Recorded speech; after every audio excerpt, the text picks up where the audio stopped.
It was a bright Saturday morning in Austin, Texas, and the farmer's market was bustling with life.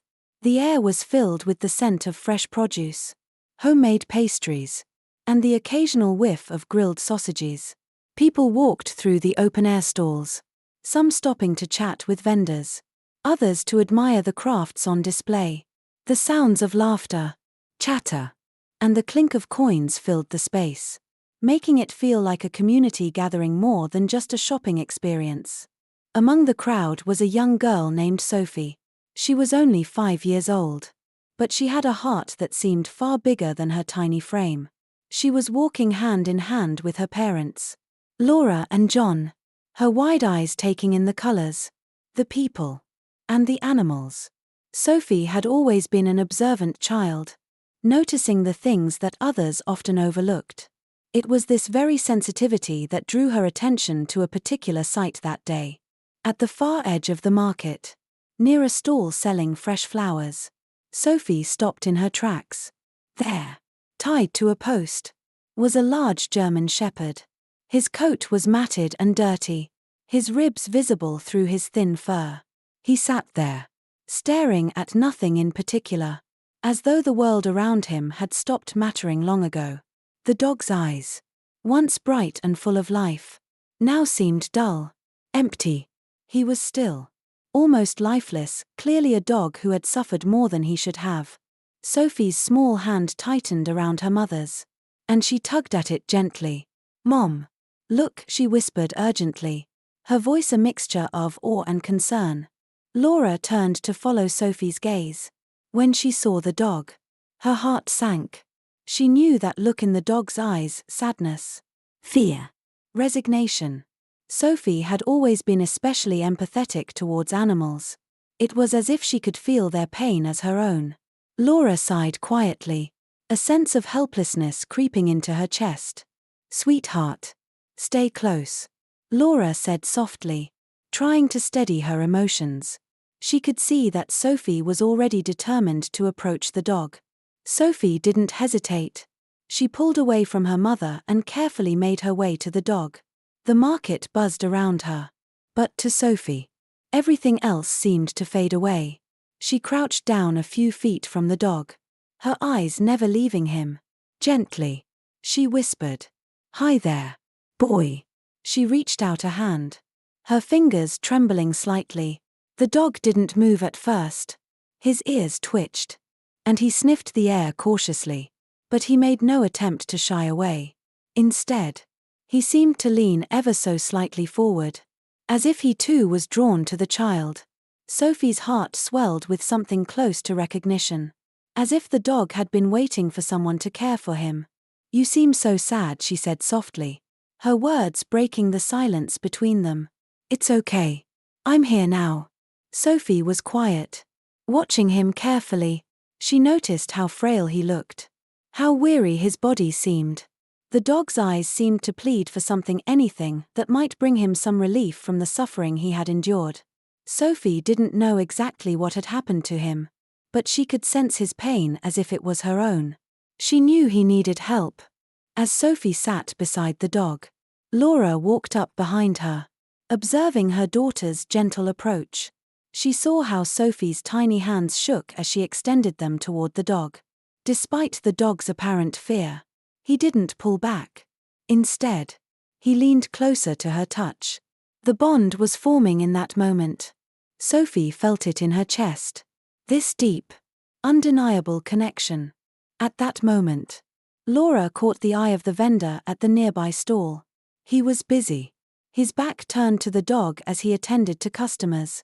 But when Laura looked closely, she saw a deep indifference in his posture. The dog wasn't his priority. He was just another object to him. Sophie didn't hesitate. She stood up and approached the man, her voice small but steady. "Excuse me, sir," she said, her eyes meeting his briefly. "Is this your dog?" The man barely glanced at her. He seemed irritated by the interruption, but he nodded without much thought. "Yeah, he's mine. But he's no good. No one wants him. He's just taking up space here." Sophie's heart sank as she processed his words. The dog wasn't wanted. He wasn't even worthy of care or attention. According to the vendor, Sophie felt a wave of anger rise in her chest. But she forced it down. She looked back at the dog, her eyes brimming with empathy. "Can I pet him?" she asked softly, her voice almost pleading. The man shrugged, dismissing her request with a wave of his hand, his attention already back on the stall. Sophie turned back to the dog, her heart heavy with sadness. Gently, she extended her hand once more. This time, the dog didn't hesitate. He sniffed her hand. And then, for the first time, he leaned in, letting Sophie pet him.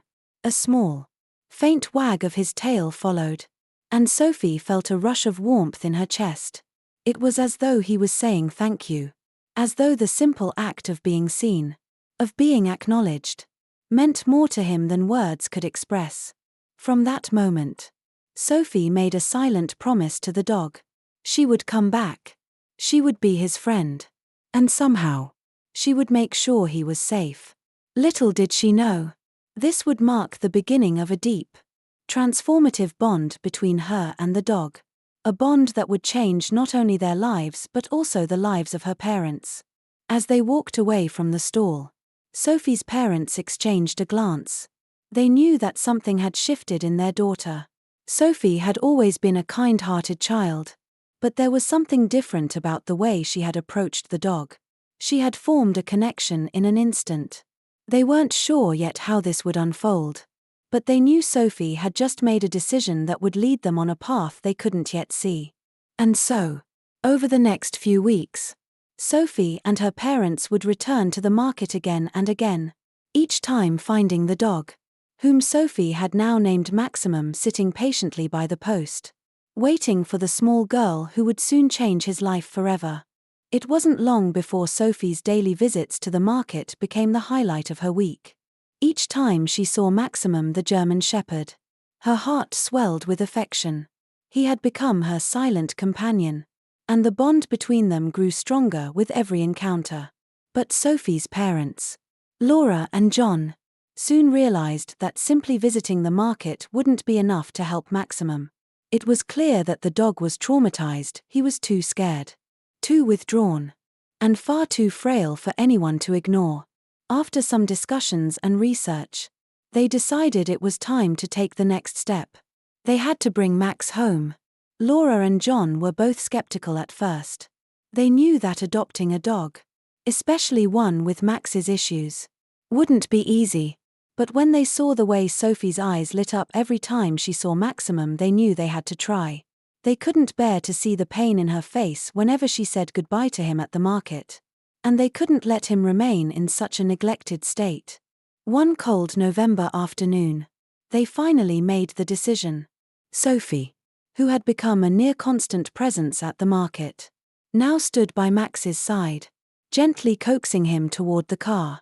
He didn't struggle, but neither did he trust them fully.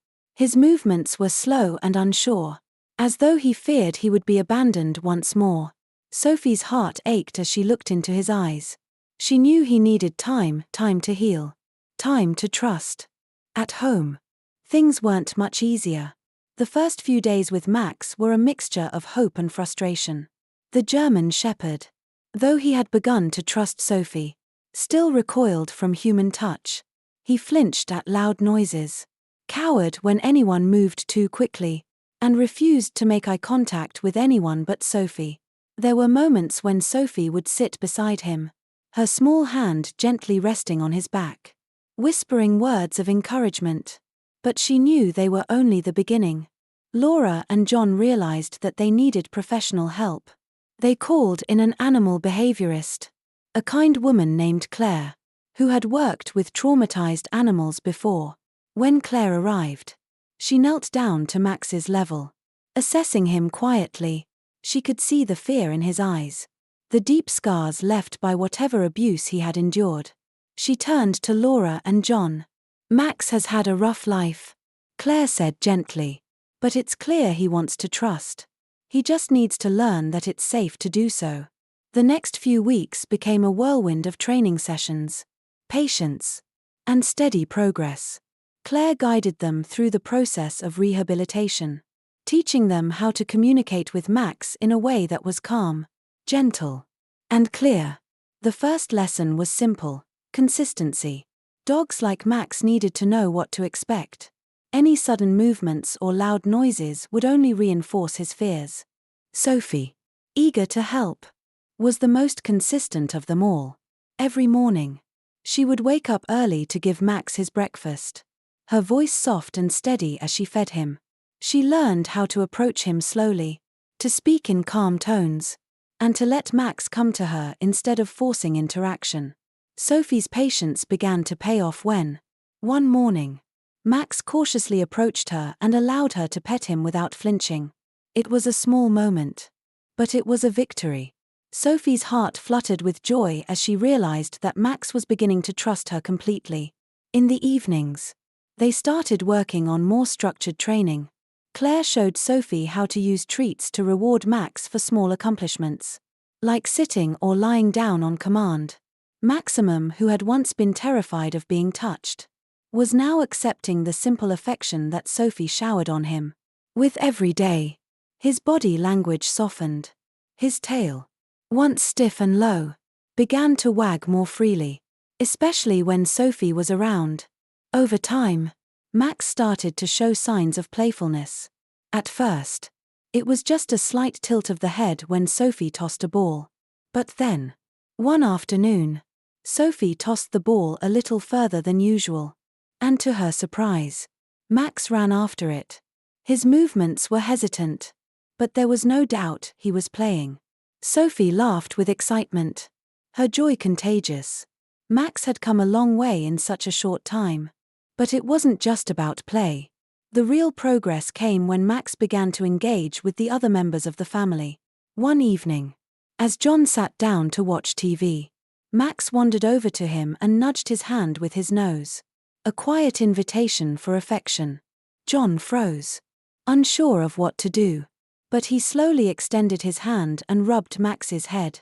The dog didn't flinch or pull back. Instead, he leaned into the touch, his body relaxing. It was a quiet but powerful moment, one that spoke volumes about the trust Max was beginning to place in them. Still, there were moments of struggle. Max would occasionally retreat to his bed, his eyes distant, his body tense. The scars of his past were not so easily erased. But with each small breakthrough, Sophie's belief in him grew stronger. She had seen how far he had come, and she knew that no matter how long it took, she would be there for him. In a way, Sophie and Max were healing together. They had found each other at a moment when they both needed love and understanding the most. Their journey had only just begun, and there was much more ahead. But for the first time, Sophie felt hopeful not just for Maximum but for herself too. She had learned that with patience and empathy, even the deepest scars could begin to fade. The love they shared was powerful, and it was only getting stronger with each passing day. As the weeks turned into months, Maximum, now named Thor, became more than just a dog in Sophie's eyes. He was her protector, her confidant, and her best friend. The bond they had formed was deeper than anyone could have anticipated, and it was clear to her parents that the decision to adopt him had been the right one. Despite the challenges they faced, Thor was blossoming into a confident and loving dog, thanks in large part to Sophie's unwavering patience and care. One afternoon, as Sophie played in the yard with Thor, everything seemed perfect. The sun hung low in the sky, casting a warm, golden hue over the garden, and Thor was happily chasing after a ball, his tail wagging with enthusiasm. Sophie threw it once more, laughing as Thor sprinted after it with surprising speed. It was a sight that filled her heart with pride. Thor had come so far from the skittish dog she had first met. But that perfect moment was shattered in an instant. A car backfired on the street, sending the neighbor's cat darting across the yard in a panic. Thor, his instincts suddenly triggered, bolted after the cat, barking wildly. Sophie, caught up in the excitement, ran after him, calling out his name. but her small legs struggled to keep up with the fast-moving dog. She was so focused on him that she didn't see the car speeding down the road, its engine roaring as it approached. Her parents, standing on the porch, saw the danger immediately. They shouted, but their voices were drowned out by the commotion of Thor's barking and the car's engine. Time seemed to slow as Sophie and Thor raced toward the street. But in that split second, something remarkable happened. Thor, sensing the danger before Sophie even realized it, turned back around. With incredible speed, he dashed toward her, leaping forward just as the car came close. In one swift motion, he shoved Sophie out of the way, sending her tumbling to the ground but saving her from the oncoming vehicle. The car screeched to a halt, its driver's face pale with shock. Sophie lay on the grass, dazed but unharmed, her heart pounding in her chest. Thor stood protectively over her, panting heavily, his eyes locked on the car, making sure the danger had passed. Sophie's hands trembled as she reached up to hug him. "Thank you," she whispered, her voice filled with awe and gratitude. Laura and John rushed to Sophie's side, their faces a mixture of shock and relief. They had seen Thor's protective instinct in action, but nothing could have prepared them for the full impact of what had just happened. Thor had saved Sophie's life, and in doing so, he had earned a permanent place in their hearts, solidifying his place in the family forever. As Sophie clung to him, she felt a new wave of love for Thor, who had risked everything to protect her. He wasn't just a rescued dog anymore, he was a hero, a beloved member of the family who had shown the depth of his loyalty and love. But the joy of that moment was quickly overshadowed by a troubling thought. Sophie's parents had always known that Thor's past would catch up with them one day. And that day had arrived. It started with a chance encounter at the park. While out for a walk, they spotted the man who had once owned Thor, the same man who had kept him chained up and neglected. His eyes narrowed when he saw the dog, and he marched toward them, his voice laced with bitterness. "That's my dog," he sneered. "You stole him from me." Sophie's heart sank as she tightened her grip on Thor's leash. Thor growled, sensing the tension in the air, and positioned himself protectively in front of her. Sophie's voice was steady, though her hands were shaking. "You didn't take care of him," she said firmly. "He's mine now, and you can't take him back." The man scoffed, his face twisted in anger. He threatened to involve the authorities, accusing Sophie of stealing his dog. Sophie knew the truth, she had saved Thor from a life of neglect, but the confrontation left her feeling uneasy. She didn't want Thor to be taken from her. Not after everything they had been through. The weeks that followed were filled with stress and uncertainty. Laura and John knew that they couldn't allow Thor to be taken back by his previous owner, especially after everything he had endured. They decided to take legal action to ensure Thor's place in their family was permanent. The family contacted a lawyer who specialized in animal rights, a strong and compassionate woman named Patricia. She listened carefully to their story and assured them that they had a solid case. The key, Patricia explained, would be gathering as much evidence as possible, photographs of Thor's condition when they first rescued him, records from the vet showing his progress, and testimonials from neighbors, trainers, and anyone who had witnessed his transformation.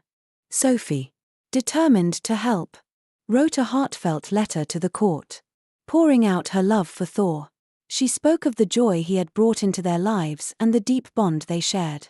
In her letter, she wrote, "Thor is my best friend. He saved my life, and I love him deeply. Please don't let anyone take him away from me." The legal process was long and stressful. But as the day of the hearing drew closer, the family's resolve only grew stronger. They had come too far, and they would not let anyone take Thor from them now.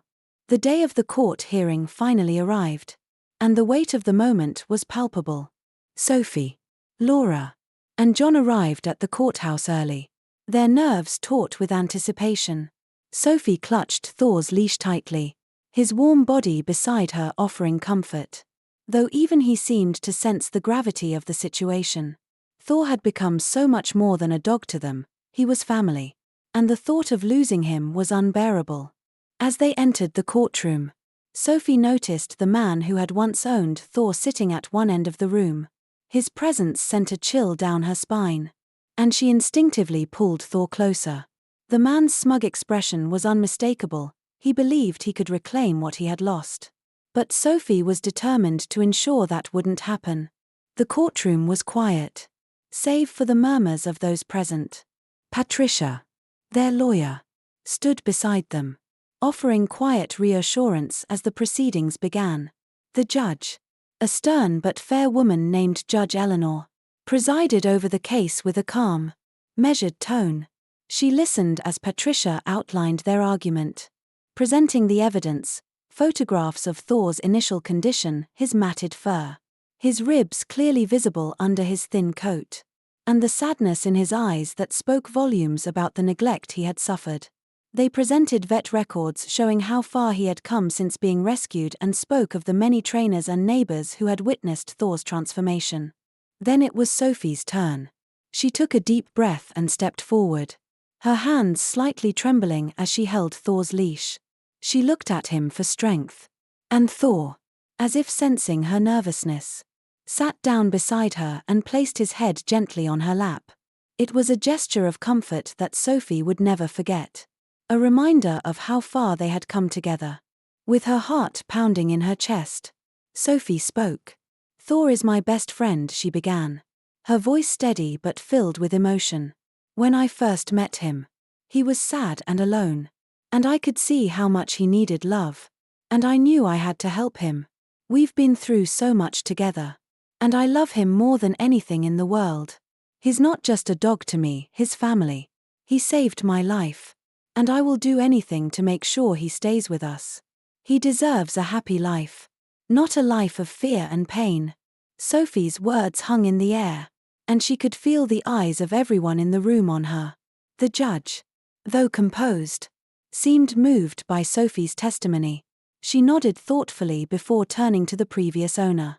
"Mr. Riley," Judge Eleanor said, her voice firm, "it's clear from the evidence presented that Thor was neglected under your care. The photographs, the medical records, the testimonies all show a dog who endured hardship.